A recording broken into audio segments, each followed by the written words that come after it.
আসসালামু আলাইকুম। সবাইকে স্বাগত জানাচ্ছি আমার দেশ আজকের বিশ্বে। সঙ্গে আছি আমি মাহবুবুর রহমান ইমন। শুরুতেই জানিয়ে দিচ্ছি সংবাদের প্রধান শিরোনামগুলো। গাজায় পৌঁছানোর আগেই ফ্লোটিলার যাত্রা শেষ। ফ্লোটিলার নৌযান আটক, ইসরায়েলি কূটনীতিকদের বহিষ্কার কলম্বিয়ার। ফ্লোটিলা কর্মীদের মুক্তি না দিলে ট্রাম্পের মালয়েশিয়া সফর বাতিলের দাবি। বিশ্বে প্রথমবার কারো সম্পদ ছাড়ালো $500 ট্রিলিয়ন। শাটডাউন, ডেমোক্রেট রাজ্যগুলোর জন্য বরাদ্দ অর্থ আটকালো হোয়াইট হাউস। শুনছিলেন সংবাদ শিরোনাম, এবার বিস্তারিত। ফিলিস্তিনের অবরুদ্ধ গাজা উপত্যকায় দখলদার ইসরায়েলের নৌ অবরোধ ভাঙা এবং গাজার ক্ষুধার্ত মানুষের কাছে ত্রাণ পৌঁছে দিতে প্রায় ৪৫টি জাহাজে করে গাজার দিকে রওনা দিয়েছিল ৫০০ অধিকার কর্মী। তবে তাদের গাজায় যেতে দেয়নি ইসরায়েল। গতকাল রাতে দখলদারদের নৌ কমান্ডারেরা এসব জাহাজ আটক করা শুরু করে। আজ বৃহস্পতিবার ইসরায়েলের পররাষ্ট্র মন্ত্রণালয় জানিয়েছে, গাজা অভিমুখে গ্লোবাল সুমুদ ফ্লোটিলার এই যাত্রা গাজায় পৌঁছানোর আগে শেষ হয়ে গেছে। এসব জাহাজ আটকাতে গিয়ে কোনো বড় ঘটনা ঘটেনি বলেও জানিয়েছে তারা। বিবৃতিতে ইসরায়েলি মন্ত্রণালয় এই ফ্লোটিলাকে হামাসের ফ্লোটিলা হিসেবে অভিহিত করে বলেছে, হামাস ফ্লোটিলার উস্কানিমূলক জাহাজ সক্রিয় যুদ্ধক্ষেত্রে প্রবেশ অথবা নৌ অবরোধ ভাঙতে পারেনি। জাহাজের সব যাত্রী নিরাপদ এবং সুস্থ আছেন। তারা নিরাপদে ইসরায়েলে যাচ্ছেন, সেখান থেকে তাদের ইউরোপে পাঠানো হবে। একটি জাহাজ এখনও সমুদ্রে অবস্থান করছে বলে জানিয়েছে ইসরায়েলি পররাষ্ট্র মন্ত্রণালয়। তারা বলেছে, কারিগরি ত্রুটির কারণে এটি সমুদ্রে আছে, কিন্তু জাহাজটি গাজার কাছে পৌঁছাতে পারেনি। এই জাহাজটিও যদি গাজার দিকে যাওয়ার চেষ্টা করে তাহলে এটিকে আটকানো হবে।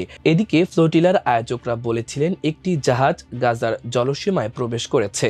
তবে দখলদার ইসরায়েল দাবি করেছে, লাইভ ট্র্যাকারের ত্রুটির কারণে জাহাজটিকে গাজার জলসীমায় দেখানো হয়েছিল। বাস্তবে জাহাজটি গাজার কাছে যায়নি। তবে ইসরায়েলের পররাষ্ট্র মন্ত্রণালয়ের এ বক্তব্যের সত্যতা নিশ্চিত করা যায়নি। প্রায় ৪৫টি জাহাজ নিয়ে গঠিত গ্লোবাল সুমুদ ফ্লোটিলা নৌবহর গত মাসে স্পেন থেকে গাজার উদ্দেশ্যে যাত্রা শুরু করে। এতে বিশ্বের বিভিন্ন দেশের ফিলিস্তিনপন্থী রাজনীতিবিদ ও মানবাধিকার কর্মীরা রয়েছেন। তাদের মধ্যে সুইডিশ জলবায়ু আন্দোলনকর্মী গ্রেটা থুনবার্গ আছেন। পরে তাকেও আটক করে ইসরায়েল। ফিলিস্তিনি ভূখণ্ডের ওপর ইসরায়েলের আরোপিত অবরোধ ভাঙতেই ছিল এই নৌবহরের অন্যতম প্রধান লক্ষ্য। গাজা উপত্যকায় ইসরায়েলি যুদ্ধে ইতোমধ্যে দুর্ভিক্ষ শুরু হয়েছে বলে জানিয়েছে জাতিসংঘ। যুদ্ধবিধ্বস্ত গাজার ফিলিস্তিনিদের সহায়তার জন্য স্পেন থেকে গাজার উদ্দেশ্যে যাত্রা করা ত্রাণবাহী নৌবহর গ্লোবাল সুমুদ ফ্লোটিলার ১৩টি নৌযান ইসরায়েলি নৌবাহিনীর হাতে আটকের ঘটনাকে আন্তর্জাতিক অপরাধ বলে উল্লেখ করেছেন কলম্বিয়ার প্রেসিডেন্ট গুস্তাভো পেত্রো। সেই সঙ্গে কলম্বিয়ার ইসরায়েলি দূতাবাসে কর্মরত সব ইসরায়েলি কূটনীতিককে বহিষ্কারের আদেশ দিয়েছেন তিনি।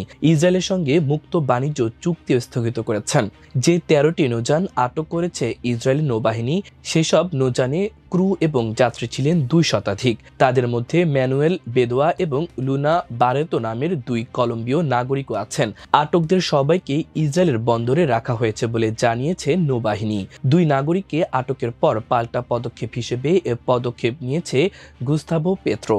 এ প্রসঙ্গে কলম্বিয়া প্রেসিডেন্টের দপ্তর থেকে দেওয়া এক বিবৃতিতে বলা হয়েছে, গাজার জলসীমা থেকে ১৫০০ নটিক্যাল মাইল দূরে থাকা অবস্থায় গ্লোবাল সুমুদ ফ্লোটিলার নৌবহরে হামলা চালিয়ে ১৩টি নৌযান আটক করে ইসরায়েলি নৌবাহিনী। এটা আন্তর্জাতিক আইন ও জেনেভা চুক্তির সুস্পষ্ট লঙ্ঘন। পরে সামাজিক যোগাযোগ মাধ্যম এক্সে পোস্ট করা এক বার্তায় পেত্রো বলেন, গ্লোবাল সুমুদ ফ্লোটিলার নৌযান এবং যাত্রীদের আটকের মাধ্যমে বেনিয়ামিন নেতানিয়াহু আরও একটি আন্তর্জাতিক অপরাধ করলেন। এর পাল্টা পদক্ষেপ হিসেবে কলম্বিয়া ইসরায়েলের দূতাবাসের সব ইসরায়েলি রাষ্ট্রদূতকে বহিষ্কারের আদেশ প্রদান করে এবং ইসরায়েলের সঙ্গে স্বাক্ষরিত মুক্ত বাণিজ্য চুক্তি স্থগিত করার সিদ্ধান্ত নিয়েছে।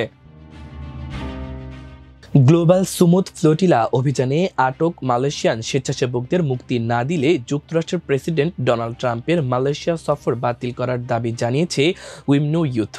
সংগঠনের প্রধান ডক্টর আকমল সালেহ হুঁশিয়ারি দিয়ে বলেছেন, সরকার যদি কার্যকর পদক্ষেপ না নেয় তবে ট্রাম্পের কুয়ালালামপুর সফরের সময় দেশব্যাপী বিক্ষোভ সমাবেশ অনুষ্ঠিত হবে। ডক্টর আকমল তার ফেসবুক পোস্টে লিখেছেন, যদি তাদের কর্মীদের মুক্তি না দেয়া হয় আমরা সরকারকে ট্রাম্পের আমন্ত্রণ বাতিল করার দাবি জানাচ্ছি। অন্যথায় মালয়েশিয়ায় তার সফরের প্রতিটি পদক্ষেপ উইমনো ইউথের প্রতিবাদের মুখোমুখি হবে। মালয়েশিয়ানদের উপর হামলা মানে গোটা জাতিকে আঘাত করা। প্রধানমন্ত্রী আনোয়ার ইব্রাহিম ইতোমধ্যেই নিশ্চিত করেছেন যে ইসরায়েলি হেফাজতে 12 জন মালয়েশিয়ান আটক রয়েছেন। তিনি জানান, স্বেচ্ছাসেবকদের মুক্তি নিশ্চিত করতে আন্তর্জাতিক স্টেকহোল্ডারদের সঙ্গে নিয়মিত যোগাযোগ রাখা হচ্ছে। এছাড়াও তিনি ক্ষতিগ্রস্তদের পরিবারের প্রতি সমবেদনা জানিয়ে স্বেচ্ছাসেবকদের নিরাপদ প্রত্যাবর্তনের জন্য সর্বোচ্চ চেষ্টা চালানোর কথা উল্লেখ করেছেন। এদিকে যুক্তরাষ্ট্রের প্রেসিডেন্ট ডোনাল্ড ট্রাম্পের এই মাসে কুয়ালালামপুরের 47তম আসিয়ান শীর্ষ সম্মেলনে অংশগ্রহণের কথা রয়েছে। ফ্লোটিলা ইস্যুতে দেশের অভ্যন্তরে যে রাজনৈতিক চাপ তৈরি হয়েছে তা ট্রাম্পের সফরের কূটনৈতিক পরিবেশকে জটিল করে তুলতে পারে। বর্তমান বিশ্বের সর্বোচ্চ সম্পদের মালিক মার্কিন ধনকুবের ইলন মাস্ক। তবে গতকাল বুধবার তার সম্পদের পরিমাণ নতুন মাইলফলক ছুঁয়েছে। কিছু সময়ের জন্য মাস্কের নিট সম্পদ ছাড়িয়েছে 500 বিলিয়ন বা $500 ট্রিলিয়ন।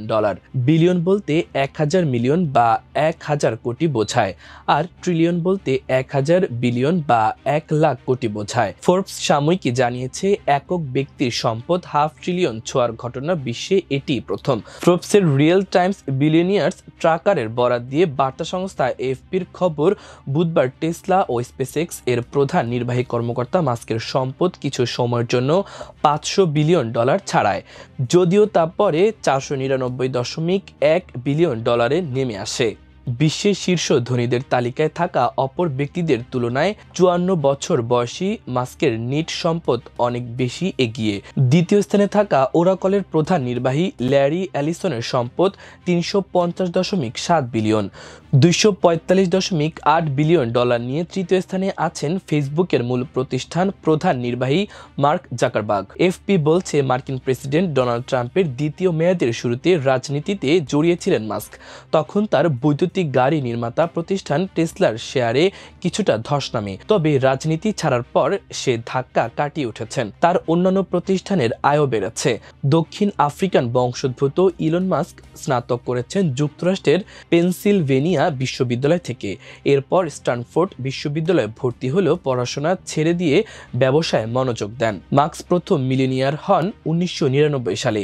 তখন তিনি একটি প্রকাশনা সফটওয়্যার $300 মিলিয়ন বিক্রি করেন মার্কিন কম্পিউটার নির্মাতা প্রতিষ্ঠান কম্প্যাকের কাছে। মার্কিন প্রেসিডেন্ট ডোনাল্ড ট্রাম্পের প্রশাসন ডেমোক্র্যাট ঘেঁষা রাজ্যগুলোতে বিভিন্ন প্রকল্পে বরাদ্দ $2600 কোটি আটকে দিয়েছে। সরকারের আংশিক শাটডাউনকে কাজে লাগিয়ে ডেমোক্র্যাটদের অগ্রাধিকারমূলক কর্মসূচিকে নিশানা বানানো হবে এমন হুমকি দেওয়ার পর বুধবার তারা এই সিদ্ধান্তের কথা জানায়। যে অর্থ আটকে দেওয়া হয়েছে তার মধ্যে $1800 কোটি ছিল নিউ ইয়র্কের পরিবহন সংশ্লিষ্ট একাধিক প্রকল্পের জন্য। নিউ ইয়র্কে মার্কিন কংগ্রেসের শীর্ষ 2 ডেমোক্রেট নেতার বাস। এর পাশাপাশি হোয়াইট হাউস, ক্যালিফোর্নিয়া ও ইলিনয়েস সহ 16টি ডেমোক্রেট শাসিত রাজ্যের সবুজ জ্বালানি প্রকল্পগুলোতে বরাদ্দ আরও $800 কোটি আটকেছে বলে জানিয়েছে বার্তা সংস্থা রয়টার্স। এদিকে ভাইস প্রেসিডেন্ট জেডি ভ্যান্স হুঁশিয়ারি করে বলেছেন, শাটডাউন কয়েকদিনের বেশি দীর্ঘায়িত হলে ফেডারেল কর্মীদের ওপর ট্রাম্প প্রশাসনের খড়গ আরও সম্প্রসারিত হতে পারে। রিপাবলিকান প্রশাসনের এসব পদক্ষেপে বোঝা যাচ্ছে ট্রাম্প শাটডাউনকে কাজে লাগিয়ে তার রাজনৈতিক প্রতিপক্ষকে শায়েস্তা এবং $7 লাখ কোটি বেশি ফেডারেল বাজেটের ওপর তার নিয়ন্ত্রণ আরও পোক্ত করতে চাইছেন।